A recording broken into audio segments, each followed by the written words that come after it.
Hello students, this is Rahul Kumar. देखिए भाई, आज की क्लास में हम संख्याओं की विभाज्यता की जांच करेंगे। ठीक है। देखिए मतलब क्या है इसका कि मान लो कोई संख्या लिखी हुई है मैंने 25। ठीक है। तो आपको कैसे पता चलेगा कि भाई इस संख्या में 2 का भाग जा रहा है, 3 का जा रहा है, 10 का जा रहा है, 7 का जा रहा है या 8 का जा रहा है। ठीक है। तो अपने को यही जांच करनी है कि कोई जैसे मान लो बड़ी संख्या लिख दी हमने, यहाँ पे देखिए इतनी बड़ी संख्या लिख दी, तो आपको कैसे पता चलेगा कि इस संख्या में कौन सी संख्या का भाग जा रहा है। ठीक है। तो हम ये आज देखेंगे।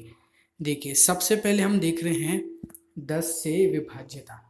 तो देखो ये देखने के लिए पहले देखिए सबसे छोटी संख्या कौन सी होगी जिसमें 10 का भाग जाएगा, 10 ही होगी कि भाई आप 10 में 10 का भाग दोगे एक बार जाएगा, है ना। और इससे बड़ी संख्या देखो कितनी होती है, 20, है ना। 10 दूनी 20। फिर कौन सी होती है, 10 तिया 30, 40, 50, है ना। ऐसी संख्याएं चलती जाती है। ठीक है। यानी 10 का भाग कौन सी संख्याओं में जा रहा है, जो 10 के क्या है, गुणनखंड है। सॉरी, जो 10 के क्या है, गुणज है। क्या है, गुणज है। समझ गए बात। यानी आपको यहाँ से एक चीज़ पता चल रही होगी कि 10 का भाग उन्हीं संख्याओं में जाएगा जिन संख्या में इकाई का अंक कितना होगा, 0। देख लीजिए, बी में भी इकाई का अंक 0 है, 30 में भी इकाई का अंक 0 है ना। ऐसे और कोई संख्या लिख लीजिए, जैसे मैं और कोई संख्या लिख दूँ। जैसे मान लो मैंने यहाँ पे संख्या लिख दी 750, तो देखो इस संख्या में इकाई का अंक कितना है, 0। यानी इस संख्या में भी 10 का भाग जाएगा। समझ गए बात। ठीक है। देख लीजिए यहाँ पे लिखा हुआ भी है कि प्रत्येक के इकाई के स्थान पर अंक 0 होना चाहिए, वो क्या होगी, संख्या 10 से विभाज्य होगी। ठीक है। ऐसे ही देखिए अब हम देखेंगे 5 से विभाज्यता। देखो 5 से विभाज्य होने के लिए देखिए सबसे छोटी संख्या कौन सी हो सकती है भाई, 5, क्योंकि 5 में 5 का भाग जाता है ना। उसके बाद में कौन सी हो सकती है भाई, 5 दूनी 10, है ना। फिर कौन सी होगी, 15, ऐसी 20। समझ गए बात। तो 5 से विभाज्य कौन सी संख्याएं होंगी, जो 5 की क्या होगी, गुणज होगी। समझ गए बात, है ना। यानी अपने को यहाँ से एक बात और पता चल गई कि ऐसी संख्या जिसमें इकाई का अंक या तो 0 हो या फिर 5 हो, वो सभी संख्या किससे विभाज्य होगी, 5 से। समझ गए बात कि मैंने क्या बोला कि कोई भी संख्या जिसमें इकाई का अंक 0 हो या फिर 5 हो, वो संख्या किससे डिवाइड होगी, किससे विभाज्य होगी, 5 से। समझ गए ना बात। ठीक है। चलिए देखिए यहाँ पे लिखा हुआ भी है कि यदि किसी संख्या का इकाई का अंक 0 या 5 हो, वह संख्या 5 से विभाज्य होती है। समझ गए। तो हमने देख लिया कि 5 से और 10 से विभाज्य होने वाली संख्याएं कौन कौन सी है। अब ये कन्फ्यूज़न में मत रहना कि जैसे 10 लिखा मैंने, जैसे मान लो 20 लिखा, तो ऐसे मत बोलना कि ये तो 10 से विभाज्य है और 5 से भी विभाज्य है। तो हाँ भाई, एक संख्या एक से ज़्यादा संख्याओं से विभाज्य हो सकती है। समझ गए। तभी तो किसी संख्या के गुणनखंड लिखे जाते हैं। समझिए ना बात। तभी तो एक से ज़्यादा गुणनखंड होते हैं किसी भी संख्या के। ठीक है ना। तो इस कन्फ्यूज़न में आप मत रहना। देखिए 2 से विभाज्य, तो 2 से विभाज्य के लिए आपको क्या क्या ध्यान रखना है। देखो किसी भी संख्या के इकाई का अंक 0, 2, 4, 6 और 8। ठीक है। ये 5 संख्या होनी चाहिए। ठीक है। तब वो संख्या कौन सी होगी, 2 से विभाज्य होगी। देखो मैं दोबारा बोल देता हूँ, किसी भी संख्या के इकाई का अंक 0 है, 2 है, 4 है, 6 है, 8 है, तो वो संख्या क्या होगी, 2 से विभाज्य होगी। जैसे मैं लिख दूँ यहाँ पे 20, 20 क्या होगी, 2 से विभाज्य होगी, है ना। जैसे 2 का भाग दोगे आप 10 बार जाएगा। ऐसे मैंने लिख दिया जैसे 52, तो देखो इकाई का अंक कितना है, 2, तो ये 2 से विभाज्य होगी। ऐसे मैंने कोई संख्या लिखी 64, 64, तो देखो इकाई का अंक 4 आ गया, यानी ये भी क्या होगी, 2 से विभाज्य होगी। ऐसे जैसे मैं लिख दूँ 78, है ना, तो देखो इकाई का अंक कितना है, 8, तो ये भी क्या होगी, 2 से विभाज्य होगी। जैसे मैं लिख दूँ यहाँ पे 176, 176, तो देखिए इसमें इकाई का अंक कितना है, 6, तो ये संख्या भी क्या होगी, 2 से विभाज्य होगी। और देख लीजिए मैंने यहाँ लिखा हुआ भी है कि यदि किसी संख्या के इकाई के स्थान पर 0, 2, 4, 6, 8 में से कोई अंक हो, तो वह संख्या क्या होगी, 2 से विभाज्य होगी। ठीक है। तो आपको ये 2 का कॉन्सेप्ट ध्यान रखना है। देखिए अब 3 से विभाज्यता के लिए हमको क्या चेक करना पड़ेगा, देखिए कि कोई भी संख्या जिनके अंकों का योग अगर 3 से विभाजित होगा तो वह संख्या 3 से विभाजित होगी। देखिए मैं क्या कहना चाह रहा हूँ, मान लीजिए मैंने एक संख्या लिखी 27, है ना। तो देखो 27 में कौन कौन से अंक, एक तो 2 है, एक 7 है ना। तो मैं बोल रहा हूँ कि किसी भी संख्या के अंकों का योग यानी 2 + 7 कितना होता है, 9 होता है, 9। तो यानी जो 9 आया इनका योग, वो संख्या क्या होगी, 3 से विभाज्य होगी। अगर ऐसा है तो वो वाली संख्या क्या होगी, 3 से विभाजित होगी। ठीक है, जैसे मान लीजिए मैंने एक संख्या और लिखी यहाँ पे, देखिए 219। तो देखो 219, तो इसके अंकों का योग देखिए 2 + 1 3, 3 और 2 कितने होते हैं, 12, है ना। तो अब देखो कि 12 क्या 3 से विभाजित है, हाँ भाई है। तो इसका मतलब है कि इस संख्या में 3 का भाग जाएगा। समझ गए बात। चलिए आगे देखिए 6 से विभाज्यता। देखो 6 से विभाज्यता के लिए ऐसा कोई नियम नहीं है। देखो 6 को हम कैसे लिख सकते हैं, 2 × 3 लिख सकते हैं ना।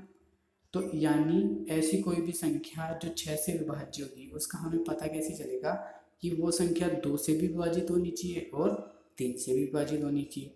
अब 2 से विभाजित होने के लिए मैंने आपको बता ही दिया कि किसी भी संख्या के इकाई का अंक 0 2 4 6 8 होगा, वो संख्या 2 से विभाजित होगी।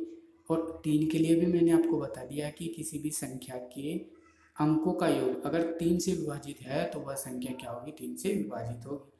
तो 6 से विभाजित होने के लिए वो संख्या 2 से भी विभाजित होनी चाहिए और 3 से भी विभाजित होनी चाहिए।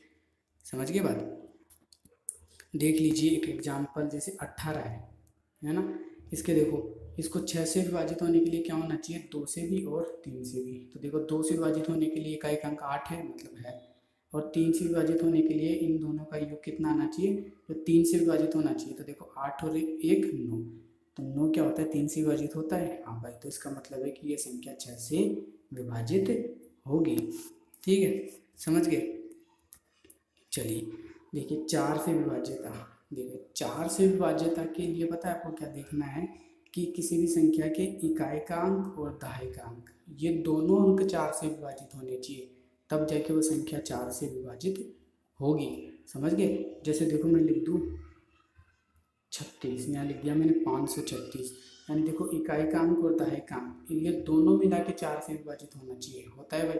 इसका मतलब है कि क्या होगा, 4 से विभाजित होगी। ठीक है, इसी प्रकार से हम 8 से विभाज्यता कैसे चेक करेंगे कि किसी संख्या के इकाई, दहाई और सैकड़े का अंक, ये तीनों अंक अगर 8 से विभाजित है तो वो संख्या किससे विभाजित होगी, 8 से।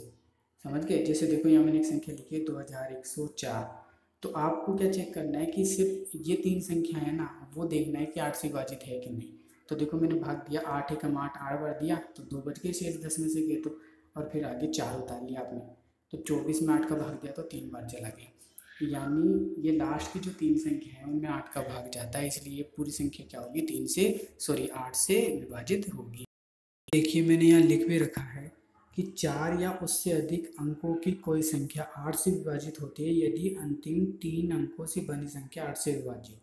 समझ गए कि अंतिम 3 अंकों में 8 का भाग जाना चाहिए, तो वो संख्या क्या होगी, 8 से विभाज्य होगी। ऐसे ही देखिए हम 9 से विभाज्यता चेक करते हैं कि कोई भी संख्या क्या होगी, 9 से विभाज्य कब होगी, जब किसी संख्या के अंकों का योग 9 से विभाज्य होगा। जैसे देखिए मैंने लिख दिया है यहाँ पे 45, है ना। तो देखो 45 के अंकों का योग कितना है, 4 और 5 कितने हो गए, 9, यानी 9 के में 9 का भाग जाता है। इसका मतलब है कि जो 45 है वो क्या होगी, 9 से विभाज्य होगी। जैसे देख लीजिए मैंने यहाँ एक बड़ी संख्या लिखी 4608, है ना। तो देखो ये वाली संख्या 9 से विभाज्य है या नहीं, हमको चेक करना है। तो क्या करेंगे, हम इनके अंकों का योग देखेंगे। तो 4 और 6 10, 10 और 0 तो 10 हो गए टोटल, और 10 और 8 18। तो 18 9 से विभाज्य होता है, हाँ भाई है, 2 बार भाग जाता है, 9 दूनी 18, यानी कि ये संख्या क्या होगी, 9 से विभाज्य होगी। ठीक है, समझ गए बात। और यहाँ लिख भी रखा है, देखो यदि किसी संख्या के अंकों का योग 9 से विभाज्य है तो वह संख्या भी 9 से विभाजित होगी। समझ गए। अब देखिए 11 से विभाज्यता। 11 से विभाज्यता थोड़ी सी टफ पड़ती है। देखिए कैसे कि मान लीजिए मैंने एक संख्या लिखी यहाँ पे 6000। देख लीजिए मैं दोबारा लिखता हूँ एक बार। देखिए कि संख्या मैंने लिखी 61,809। तो 11 से विभाज्यता चेक करने के लिए पता है आपको क्या करना पड़ता है कि पहली संख्या और तीसरी संख्या फिर पांचवी संख्या फिर आगे कोई एक संख्या छोड़ के है ना, वो पहले इन संख्याओं का आप योग करिए। तो देखो 6 और 8 कितने होते हैं 14, 14 और 9 कितने होते हैं 24, आगे 24 ये। और इसके अलावा जो संख्या बची जैसे 1 हो गई प्लस 0 हो गई और आगे इसके बाद में यहाँ कोई संख्या हो, इनका सम। ठीक है, तो 1 और 0 कितना हो गया 1 हो गया, है ना। तो इन दोनों का जो अंतर है ना वो क्या होना चाहिए 11 से विभाज्य होना चाहिए। अब देखो 24 माइनस 1 कितना हो गया 23 होता है। तो 23 में तो 11 का भाग जाता नहीं है, इसका मतलब ये संख्या 11 से विभाज्य नहीं होगी। समझ गए बात, है ना। देखिए अब जैसे मैंने एक संख्या लिखी 1331, है ना। तो देखो 1331, तो आपको क्या करना है पहले पहली संख्या और तीसरी संख्या का योग करो 4 और दूसरी संख्या और चौथी संख्या का योग करो वो भी 4। तो 4 माइनस 4 बराबर 0। समझ गए। तो आप इसमें 11 का भाग दोगे तो 0 बार तो जाएगा ना, इसका मतलब है कि ये संख्या क्या होगी 11 से विभाज्य होगी।